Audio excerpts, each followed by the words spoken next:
Wah jane lok tenan yati kok saiki kok klambine bareng. Terus piye ta? Iki pirang ewu nduk klambimu kuwi. Mbok mar tak tukokke kok. Alah, kok dadi malah nitene klambi ngopo to? Piro regane kuwi sak metere? Kok kandakno ya kandakno.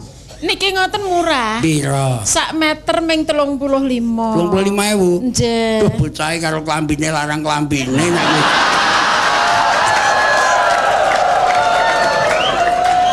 Nek nggo aku ranto ki tekuken nggon kono ya. Oh, mboten kok menika mbak-mbak menika Pak Ranto menika wong nggih piyai sepuh kula rak nggih kudu ngajeni. Iya. Menika nek perlu ki Pak Ranto kula lingguhke dhuwur kula kutuki kok. Astu menika. Nggih Pak Kutuki Ranto. mbok kei bor dadi ki aja langkung kae ta.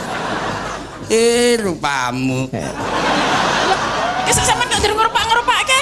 Lah itu nang wong dirupa kok dirupak-rupake mau ki. Apa njer gelungamu?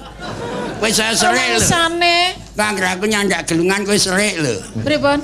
Gelungamu bangir kok irungmu amblek ki malah. Ora apa-apa. Irung amblek ora apa-apa ning rak kula anak menungsa. Ha iya. Menika nganu lho ya cangik ndupehke peh anake pendhita menika ndupehke lho. Lho sapa sing anak pendhita? Pak Ranto menika putranipun pendhita lho. Loh, Pendhita kok ngerti siapa? sejarahe piye? Ngertos. Lho piye? Putranipun pendhita Durna. Lho. Kok pendhita Durna? Durna menika bojone sinten? Jaran. Nah, menika.